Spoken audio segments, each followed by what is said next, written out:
하나님 말씀은 고린도전서 7장 1절에서부터 9절까지의 말씀이 되겠습니다.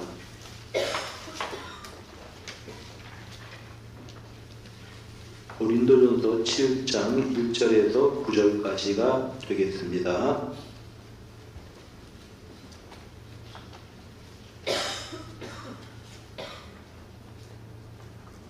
한 절씩 교독합니다. 너희가 쓴 문제에 대하여 말하면 남자가 여자를 가까이 아니함이 좋으나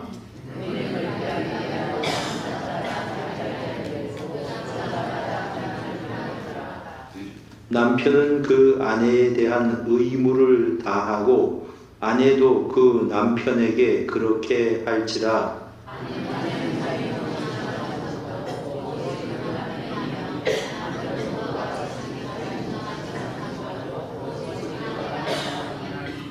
서로 분방하지 말라. 다만 기도할 틈을 얻기 위하여 합의상 얼마 동안은 하되 다시 합하라. 이는 너희가 절제 못함으로 말미암아 사탄이 너희를 시험하지 못하게 하려 함이라.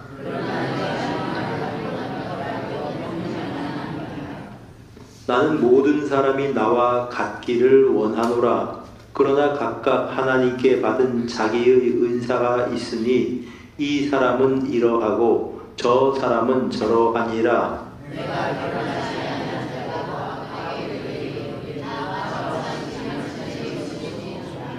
함께 읽습니다. 만일 절제할 수 없거든 결혼하라. 정욕이 불같이 타는 것보다 결혼하는 것이 나으니라. 아멘.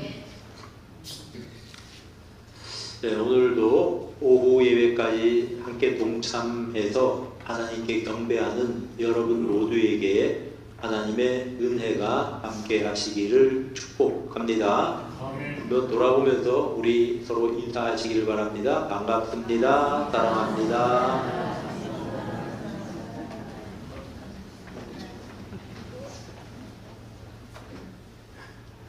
여러분, 이제 오늘 고린도전서 7장부터 나머지까지는 고린도전서의 제 두 번째 파트에 해당됩니다. 1장부터 6장까지는 고린도 교회에 있었던 문제들을 바울 사도가 전해 듣고 거기에 대한 해결책들을, 예를 들자면 고린도 교회 분쟁이 있었습니다. 또한 폐륜의 문제가 있었습니다. 또는 교인들 사이에 서로서로 이제 소송을 하는 그러한 문제가 있었습니다. 교인 간의 통가의 문제라든지 이런 문제들에 대해서 바울 사도가 하나씩 이제 이렇게 하는 것이 옳다라고 설명을 해 주었다고 한다면 7장부터는 고린도 교회가 직접 질문한 문제들, 고린도 교회 성도들이 바울 사도에게 이런 경우는 어떻게 해야 됩니까? 라고 묻는 문제들에 대한 그러한 해결책을 기록한 방식으로 기록이 되어 있습니다. 자, 이제 1절에 보면 이렇게 되어 있죠. 너희가 쓴 문제에 대하여 이렇게 되어 있죠. 그러니까 고린도 교회가 어떤 문제를 하나 바울 사도에게 제기했다고 하는 겁니다. 이런 문제들은 어떻게 해야 됩니까? 거기에 대한 이제 답변이 이게 7장 내용이 되는 것이고, 8장 1절에도 우상의 제물에 관대하여는 이렇게 되어 있습니다. 그러니까 우상의 제물을 먹어야 됩니까? 말아야 됩니까? 라는 질문이 고린도 교회에서 바울 사도에게로 전해졌다고 하는 겁니다. 그걸 고린도 교회들이 써서 보낸 거예요. 이런 문제는 어떻게 해야 됩니까? 그래서 너희가 이제 우상의 제물에 대하여는 바울 사도가 거기에 대해서 이제 그 질의를 받고 거기에 대한 답변을 한다는 뜻이죠. 12장 1절에 형제들아 신령한 것에 대하여, 신령한 것, 그러니까 성령의 은사에 대한 문의가 있었습니다. 거기에 대해서 바울 사도가 이제 12장에 신령한 것에 대해서는 이렇게 하겠다 쓰는 것입니다. 16장 1절에 성도를 위하는 연보에 대하여는 그렇습니다. 성도들을 돕는 구제헌금에 대해서 나에게 대해서 문의를 했는데 그것은 이렇게 하는 게 옳다, 그런 내용을 쓰고 있다는 것이죠. 그 다음에 16장 12절에 보면 형제 아볼로에 대하여는, 아볼로에 대해서 그들이 문의한 것이 있다라고 하는 것입니다. 그래서 거기에 대해서 또 이제 기록을 했다. 그러니까 7장, 8장, 12장, 16장 이 내용들이 이 고린도 교회가 바울 사도에게 문의했던 그러한 문의에 대한 답으로 이렇게 이제 그 편지를 기록을 하게 된 것이다. 이렇게 보시면 될 겁니다. 이제 7장에서는 결혼과 이혼과 혹은 과거의 재혼, 독신의 삶 등에 대한 문제들을 다루고 있습니다. 그러면 고린도 교회가 바울 사도에게 질문한 내용은 무엇일까요? 7장 1절을 다시 한번 보시기를 바랍니다. 너희가 쓴 문제에 대하여 말하면, 자, 무슨 문제를 썼어요? 고린도 교회가 남자가 여자를 가까이 아니함이 좋으나, 자, 여러분 이거 잘 읽으셔야 됩니다. 남자가 여자를 가까이 아니함이 좋으나, 이게 바울의 말입니까? 고린도 교회 말입니까? 예? 누구 말 같아 보여요? 그게 성경을 잘못 읽는 거예요. 그게 아니고 영어 성경을 읽을 수 있는 분들은 한번 읽어보시기를 바랍니다. 헬라어 성경에는 따옴표가, 그러니까 인용부호가 없어요. 그러니까 이거를 풀어서 우리 말로 옮겨드리면 이렇게 기록이 되어 있는 겁니다. 자, 너희가 쓴 남자가 여자를 가까이 아니함이 좋으나, 여기 따옴표가 있어야 돼요. 너희들이 나한테 썼다는 얘기예요. 남자가 여자를 가까이 아니함이 좋다라는 문제에 대해서 내가 이렇게 설명을 해주겠다, 그 얘기입니다. 아시겠죠 지금 이 상황이? 자, 그러면 왜 이런 질문을 했을까? 고린도 교회에서 고린도 지방의 그 사람들에게 큰 영향을 끼치고 있었던 거는 이제 그 그리스 철학의 이원론입니다. 영지주의입니다.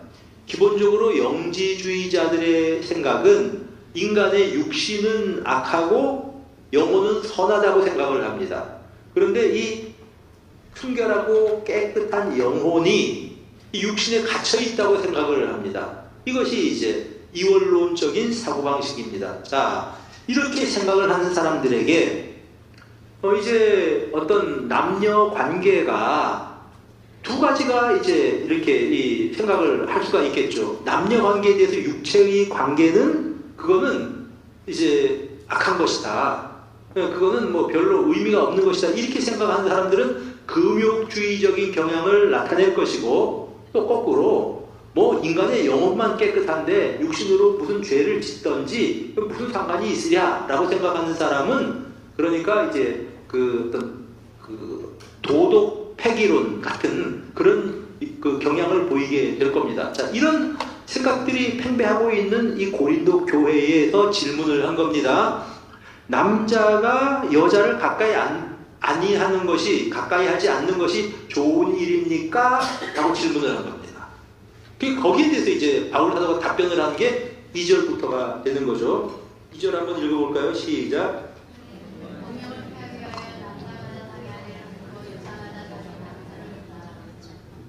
자, 바울 사도의 답변입니다.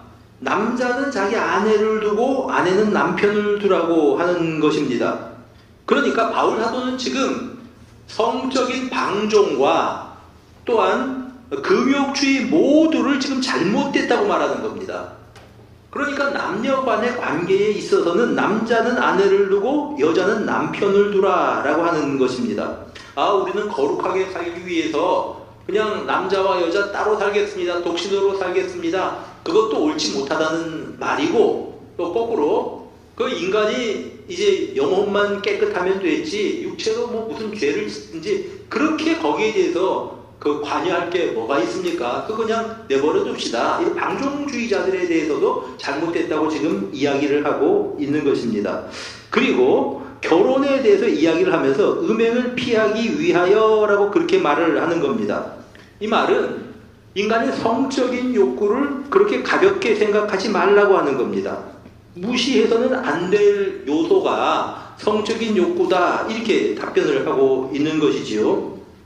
물론 바울 사도가 이제 결혼의 목적을 성적인 어떠한 그 욕구의 충족만을 위해서 있는 거다, 그 얘기는 아닙니다. 여러분, 결혼의 동기가 여러 가지가 있죠. 사회적인 이유도 있고, 또 우리가 서로 의지하면서 또 작은 교회를 이루는 것도 어떤 그 결혼의 목적이지만은 그 중에 하나가 이제 이 인간의 성욕, 이것도 무시해서는 안 된다라고 하는 것이 바울 사도가 쓰고 있는 그런 그 어투예요. 그러니까 이제 인간의 성욕은 가정의 테두리 안에서 사용하라는 그러한 의미도 여기 포함되어 있습니다. 그러니까 음행을 피하기 위하여 남자마다 아내를 두고 여자마다 남편을 두라, 이렇게 말씀을 합니다. 자, 그 다음에 3절에 남편은 그 아내에 대한 의무를 다하고 아내도 남편에게 그렇게 할지니라. 참 재미있는 단어가 의무라고 하는 단어인데요, 여기에서 말하는 의무라고 하는 단어는 오페이로, 그런 단어인데 채무라는 뜻입니다. 이게 뭐냐 하면 남편과 아내가 결혼을 합니다. 그러면 서로에게 채무를 짓는 겁니다. 서로에게 빚을 짓는 것입니다. 그러니까 남편은 아내에게 빚을 갚아야 되는 것이고 아내는 남편에게 빚을 갚아야 되는 것이다. 이것이 결혼생활이라고 하는 그러한 말입니다. 그럼 빚은 구체적으로 무엇을 의미합니까? 구체적으로 성적인 책임을 말하는 겁니다. 부부가 되었을 때는 서로 상대에 대한 성적인 책임을 지고 살아가는 거다, 그 의미입니다. 그런데 우리가 이 3절을 읽을 때 그 당시 사람들의 시각으로 이 3절을 읽으면 혁명적인 선포입니다. 그 당시에는 어떻게 생각을 했냐 하면은 이제 그 아내는 남편에게 종속된다, 이거 당시 사람들이 당연히 받아들이는 겁니다. 아, 그 여자들은 다 남자에게 종속되어 있지, 그렇게 생각을 사람들이 했고 당연하게 이제 받아들이는 그런 사회였다고 하는 그런 말입니다. 아내는 남편의 소유다, 그 맞는 말이야, 그렇게 생각을 하는 거죠. 근데 오늘 본문에 보니까 남편도 아내에 대한 의무를 다해야 된다, 아내에 대한 빚을 갚아야 된다, 아내도 남편에 대한 빚을 갚아야 된다. 남편과 아내를 1대1로 동등하게 두는 거죠.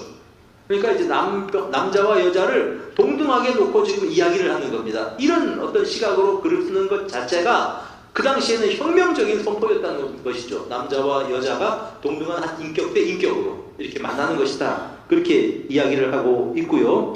또 남편은 아내에 대한 의무를, 또 아내는 남편에게 대한 의무를 다하라 라고 하는 여기에서 남편과 아내가 일부일처의 원리로서 만나서 결혼을 한다라고 하는 것을 우리가 알 수 있습니다. 여러분, 성경의 원리는 한 남자와 한 여자가 가정을 이루는 겁니다. 말라기서 2장 15절에는 이렇게 말씀을 합니다. 그에게는 영이 충만하였으나 하나님께 영이 충만하였지만은 오직 하나를 만들지 아니하셨느냐, 어찌하여 하나만 만드셨느냐. 자, 남자들이 막 아내를 버리고 이혼을 하고 그런 일들이 있었습니다. 말라기 당시에. 그때 선지자가 하는 말이, 하나님은 영이 충만하셔서 아내를 여럿 만드실 수도 있었는데 말하자면 여자 한 사람을 만드셨다. 왜 그렇게 했는지 아시냐? 한 남편에 한 여자. 이게 이제 결혼의 기본 단위라고 하는 그런 말씀입니다. 그러니까 이제 이 일부 다처, 그리고 이제 허용이 안 되는 거죠. 아니면 일처 다부, 이런 것도 이제 허용이 안 되는 겁니다. 결혼에 있어서는 일부 일처의 원리가 이제 이렇게 그 기본 원리라는 거죠. 별 사람들이 다 있어요, 요즘은. 그게 뭐냐면 다중연애를 한다고 하는 애들이 있어요. 뭐 폴리아모르 뭐 이런 얘기를 하는데, 이게 이런 얘기입니다. 3명도 되고 4명도 되고 서로가 다자간의 연애를 하면서 같이 산대요. 이게 도대체 뭘 하자는 짓인지. 성경의 원리는 일부 일처의 원리입니다. 자, 그 다음에 여기에서 그 가정생활에 있어서 이렇게 또 이야기를 합니다. 5절, 서로 분방하지 말라, 그렇게 말합니다. 여러분, 여기서 또 분방이라고 하는 말은 따로 살아가지 말라고 하는 것인데요, 물론 현대사회에서는 여러가지 이유 때문에 따로 살아가는 경우들이 있는데, 그런데 원래는 따로 살아가는 게 아니라고 하는 것이죠. 분방하면 안 된다라고 하는 것입니다. 근데 여러분, 여기서 또 분방이라고 하는 단어가 참 재미있는 단어예요. 이 분방이라고 하는 이 헬라어 단어가 아포스테레오라고 하는 단어인데, 빼앗는다, 훔친다, 이런 뜻이에요.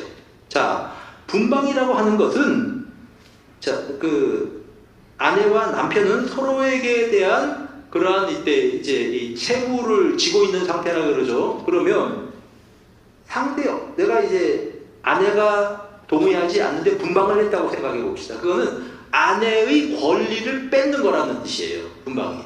자, 남편이 원하지 않는데 아내가 뭐 이제 집을 나가서 산다. 그거는 남편의 권리를 아내가 빼앗는 것이라고 하는 말입니다. 그래서 이 단어가 굉장히 재미있는 단어예요. 5절에 보면. 그러니까 분방하지 말라고 하는 거는, 분방을 하는 거는 상대에 대해 상대의 권리를 내가 뺏는 거예요. 그게 분방하는 겁니다. 그러니까 결혼을 했으면 죽으나 사나 같이 사는 거죠. 상대가 원하지 않는데 내가 따로 떨어져서 나가서 산다. 이거는 안 된다는 얘기입니다. 그래서 이제 이 3절에는 남편과 아내에 대한 의무, 성적인 어떠한 책임이 의무라고 표현을 했는데 5절에 있어서는 분방하면 안 된다. 상대의 권리를 빼앗는 거다. 그거는 그렇게 설명을 하고 있습니다. 그리고 이것을 거부하고 따로 지내는 것은 상대의 권리를 뺏는 거다. 그런 뜻입니다. 그러니까 이제 성 자체는 죄가 아닌데 이 성이라고 하는 것은 어떤 가정이라고 하는, 부부라고 하는 테두리 안에서 쓸 수 있는 그런 어떤 이제 것들이죠. 그런 선물이라고 하는 것입니다. 자, 다만 5절에 보니까 기도할 틈을 얻기 위하여 하루 이상 얼마 동안은 하되, 자, 얼마 동안이라고 하는 말은 잠깐의 시간을 말합니다. 하루 이상. 근데 하루 이상 이게 중요해요. 서로 동의하는 가운데 얼마 동안은 떨어져 있어도 되는데 다시 합하라 이 말입니다. 이런 거죠. 남편이 반대하는데 아내가 저녁마다 짐 싸들고 교회에 와서 잡니다. 난 기도를 해야 되기 때문에 기도하는 게 더 중요한 거야. 남편이 안 믿는 사람이라고 한번 생각해 보세요. 남편이 그거 싫어해요. 그렇게 하지 말라 그래요. 그런데 합의가 안 된 거죠. 근데 난 기도해야 된다 그러면서 맨날 교회에 와서 자는 겁니다. 자, 이게 잘하는 겁니까? 못하는 겁니까?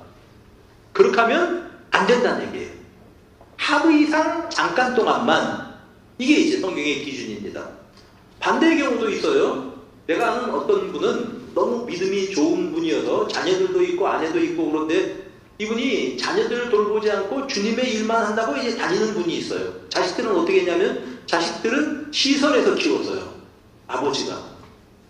그러니까 이제 이분들 가운데 한 사람은 목사가 되고 또 그 형제 중에 한 사람은 아버지 때문에 상처를 입어서 죽어도 신앙생활을 안 하려고 그래요. 그럴 수가 있냐. 여러분 그건 뭐냐 하면 자녀들에게는 아버지가 이제 이 자녀들을 돌보아야 될 의무가 있습니다. 책임을. 근데 그렇게 자녀들을 방치하고 교회 와서 살았다. 잘하는 게 아니죠. 그리고 그거는 그 자녀들에게 자녀들이 받아야 될 권리를 빼앗는 겁니다. 빼앗는 거예요. 자녀로서 자녀에게 돌보아야 될 의무가 있는 겁니다. 부모들은. 근데 그것을 책임을 다하지 못할 때는 자녀의 권리를 부모가 뺏는 거예요. 그런 개념입니다.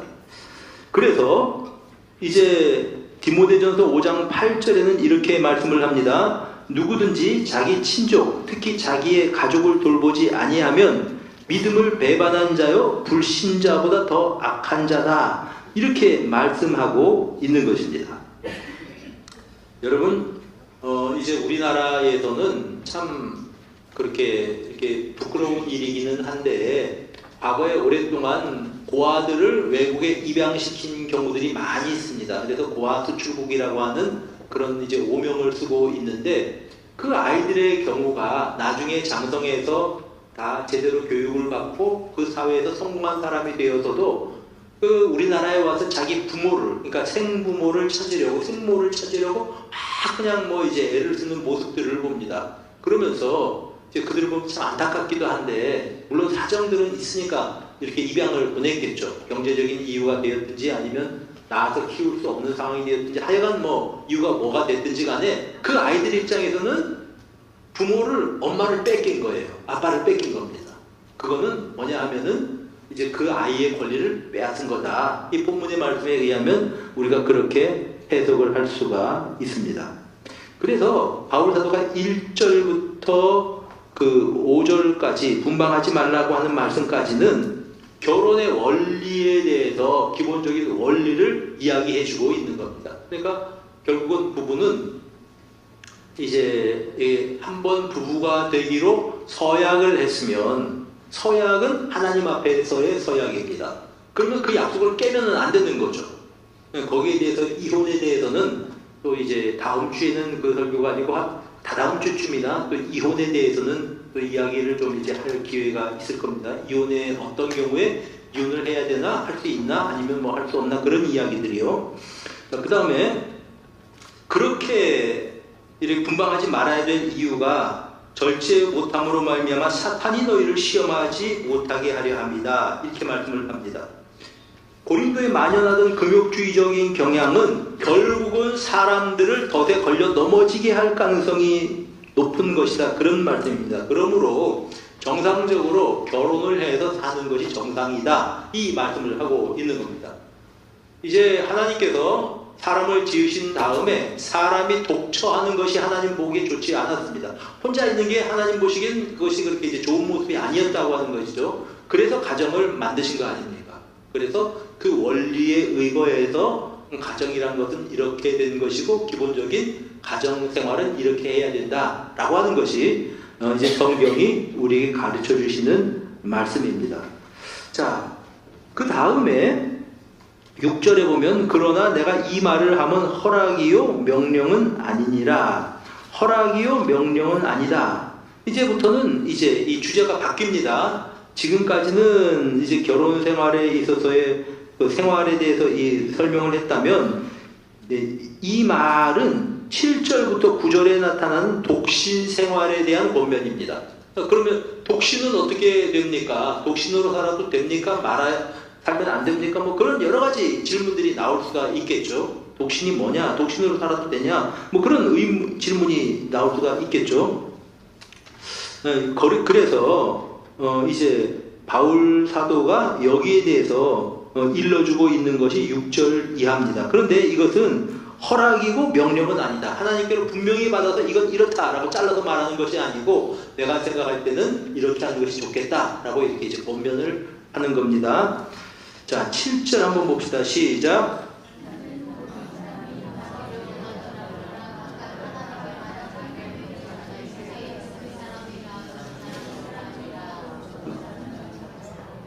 모든 사람이 나와 같기를 원한다. 여러분, 바울 사도는 그가 이제 선교 여행을 다니고 그가 사역을 할 때에 혼자 지냈던 건 분명합니다. 그런데 바울 사도가 결혼을 했는데 아내가 먼저 세상을 떠났는지 거기에 대해서는 정확히 몰라요. 결혼을 했다고 한다면 결혼을 했다고 하는 사람들도 있고 성경학자들 가운데는 결혼을 하지 않았을 것이다 그렇게 주장하는 사람들도 하여간 있습니다. 결혼을 했다고 하는 사람들의 주장의 근거는 그렇죠. 바울 사도가 사내들인 회원이었다고 하는 겁니다. 그러니까 사도행전 5장이나 26장에 보면은 그렇게 볼 수 있는 근거들이 있어요. 바울 사도가 사내들인 회원이었다고 한다면 사내들인 회원은 기혼자만 회원이 될 수 있습니다. 바울 사도가 결혼을 했을 것이다 이렇게 주장하는 사람들이 있고 또 어떤 사람들은 그게 무슨 말이냐 바울 사도는 결혼을 하지 않고 주님께 헌신해서 나이가 들 때까지 혼자 살았을 것이다 이렇게 주장을 하는 사람들이 있는데 하여간 바울 사도의 예수 그리스도를 만난 이후에는 혼자 살았던 건 분명합니다. 그건 분명해요. 그다지 뭐 이제 중요한 거는 아니라고 생각을 하는데 결혼 생활이나 가정 생활에 대해서 아주 쓴 그런 어떤 바울 사도의 글을 보면은 결혼 생활을 하지 않은 사람으로서는 쓸 수 없는 내용들이다 이렇게 주장을 해서 결혼을 했는데 아내가 먼저 세상을 떠났거나 뭐 이제 그런 일이 있을 것이다 이렇게 이제 주장을 하기도 하죠. 어쨌든 뭐 그게 뭐 그렇게 중요한 건 아니고 자 나와 같기를 원한다 하는 말은 모든 사람들이 나처럼 혼자 살 수 있었으면 그렇게 사는 것도 괜찮다 이렇게 이제 이야기를 하는 겁니다. 근데 이게 중요한 게 독신이 결혼한 삶보다도 더 우월하다 지금 그 얘기가 아니에요. 지금 얘기가 자세히 읽어보면 독신이 더 낫다 아니면 결혼한 삶이 더 낫다라고 지금 주장하는 게 아닙니다. 지금 그럴 수도 있고 저럴 수도 있지만 나와 같이 나는 간편하게 혼자 살고 있는데 사역을 하는데 나와 같았으면 나 이제 좋겠다는 생각은 한다. 그 얘기입니다. 그리고 8절 내가 결혼하지 아니한 자들과 과부들에게 이르노니 나와 같이 그냥 지내는 것이 좋으니라. 자 여러분 과부들의 경우에는 남편이 먼저 세상을 떠납니다. 그러면 남편이 세상을 떠남으로 말미암아 결혼 관계에 있어서는 결혼 언약에 있어서는 자유로운 겁니다. 그러면 이제 또 다른 사람하고 결혼을 할 수도 있고 또 다른 사람과 뭐 이제 그렇게 죄가 아니에요 그거는. 근데 이제 그 사람들에게 결혼하지 않은 사람들이나 과부들에게 나와 같이 그냥 지내는 것이 좋겠다 이렇게 설명을 합니다. 독신에 대한 바울 사도의 견해는 정리하면 이렇습니다. 첫째로 사람들이 바울 사도처럼 혼자 지내는 것이 나는 낫겠다고 생각한다. 이게 첫 번째 그 가르침이에요. 두 번째로 그렇다고 해서 독신이 결혼 생활보다 우월하다고 강조하는 것은 아닙니다. 그리고 셋째로 결혼이나 독신이나 모두가 은사라고 설명을 합니다. 여기 보니까 7절에 자기의 은사가 있으니 그러니 여러분 독신 자체도 은사라고 하는 거죠. 이제 독신의 은사가 없는 사람이 나 혼자 살아야 되겠다. 그건 이제 참 본인도 힘들고 주변 사람들도 힘들겠죠. 이제 그래서 바울 사도는 그렇게 보기 때문에 모두 다 나처럼 되어라 라고 강요하지를 않는 겁니다. 나처럼 되었으면 좋을 거라고 생각을 한다. 그러나 그것은 강요는 아니다라는 거죠. 왜냐하면 결혼 생활이 독신보다도 더 우월하거나 거꾸로 독신이 결혼 생활보다 우월하다고 말할 수 없기 때문이다. 이렇게 이제 설명을 하는 것입니다. 여러분 교회에서의 생활이 이제 그래요. 바울 사도가 모두 나처럼 살아야 된다 그렇게 강요하지 않지 않습니까? 교회 생활에서 문제가 되는 게 뭐냐 하면 내가 신앙생활하는 방식이 옳다라고 주장을 하기 때문에 그래요. 내 주장이 내 방법이 옳다라고 하는 겁니다. 모든 사람에게. 내 말이 법이다 이러면 사실 우리가 신앙생활에 있어서 사회생활에 있어서도 우리들이 어떤 옳고 그름을 분명하게 분별할 수 있는 문제가 아닌 중간에 아디아포라라고 합니다. 그거를 아디아포라 그러니까 이럴 수도 있고 저럴 수도 있는 문제들이 굉장히 많아요. 교회 생활에서. 아디아포라의 문제에 대해서 이것이 옳다라고 주장을 하면 싸움밖에 안 납니다. 교회 생활이 그런 거죠. 사회생활도 마찬가지죠. 상대의 입장을 배려할 줄 알고 상대의 입장을 내가 이제 포용할 줄 아는 자세. 이게 교회 생활할 때 굉장히 중요한 미덕입니다. 근데 바울 사도가 지금 이래야 된다, 저래야 된다 말하지 않는 것입니다. 사랑하는 성도 여러분, 상대를 보면서 아, 상대는 그렇게 생각할 수도 있겠거니 그렇게 생각하시기를 바랍니다.